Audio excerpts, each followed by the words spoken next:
HTML, CSS এবং Bootstrap কোর্সের আজকের ভিডিওতে আমরা কথা বলবো হচ্ছে অ্যালাইনমেন্ট নিয়ে। অর্থাৎ আমরা কিভাবে একটা এলিমেন্টকে অ্যালাইন করতে পারি। অর্থাৎ আমরা যদি টেক্সটের কথা চিন্তা করি, অর্থাৎ আমাদের এই টেবিলটার কথা চিন্তা করি, তাহলে কিন্তু আমাদের এই টেবিলের এই ডেটাগুলা কিন্তু ঠিক মিডলে আছে।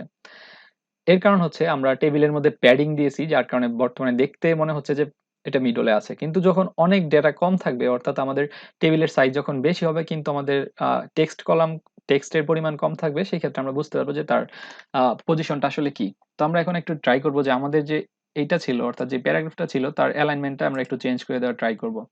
তো আমাদের কাছে এখানে ফ্লোট ক্লাসটা ছিল, আমরা ফ্লোট ক্লাসের ভিতরে থাকা এ টেককে ধরার চেষ্টা করব। তো এই জন্য আমরা লিখবো যে তার অ্যানসেস্টর এ, এবং এখানে এসে আমরা একটা কাজ করব, আমরা হচ্ছে তার অ্যালাইনমেন্ট বলবো টেক্সট অ্যালাইনমেন্ট, আমরা সেন্টার করে দেব। কন্ট্রোল এস প্রেস করলে আমরা আমাদের ওয়েবসাইটে চলে আসব এবং আমরা দেখতে পারবো যে বর্তমানে তার কোনো চেঞ্জ হচ্ছে না। এর কারণ হচ্ছে আমরা যে ফ্লোট ক্লাসের ভিতর এ হিসেবে ধরে নিয়েছি সেটা আসলে এ ট্যাগ ছিল না, সেটা ছিল আমাদের একটা প্যারাগ্রাফ ট্যাগ।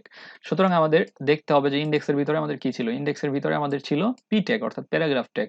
সুতরাং এই প্যারাগ্রাফ ট্যাগটাকে মডিফাই করতে চাচ্ছি। সো আমরা বলবো যে ফ্লোটের ভিতরে থাকা প্যারাগ্রাফ ট্যাগ, সেই জন্য আমরা এখানে দিব পি। তাহলে আমাদের সিএসএস তাকে খুঁজে বের করতে পারবে এবং তার টেক্সট অ্যালাইনমেন্টটা সে সেন্টার করে দেবে। কন্ট্রোল এস প্রেস করলে আমরা দেখতে পারবো যে আমাদের বর্তমানে আমাদের this is paragraph, now I will show you an image. তো এটা একেবারে মিডলে চলে এসেছে। তো আমরা সেম ভাবে কোনো একটা টেক্সটকে আমরা অ্যালাইনমেন্ট করতে পারি। টেক্সটের অ্যালাইনমেন্ট আমরা যদি জাস্টিফাই করে দিই তাহলে সে হচ্ছে দুই সাইডে সমান জায়গা নেবে, অর্থাৎ একেবারে স্কোয়ার সাইজ বক্স আকারে সে টেক্সট শো করবে।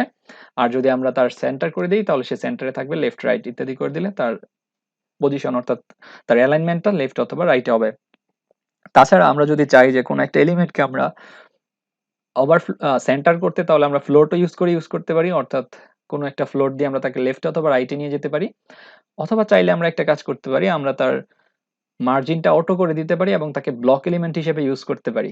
যখন আমরা তাকে ব্লক এলিমেন্ট হিসেবে ইউজ করব, অথবা কোনো একটা ব্লক এলিমেন্টকে যখন আমরা মার্জিন বলে দেবো যে অটো এবং তার উইডথ বলে দেব, তাহলে কি হবে, সে তখন মিডলে চলে আসবে, অর্থাৎ তার অ্যালাইনমেন্টটা সেন্টার হয়ে যাবে।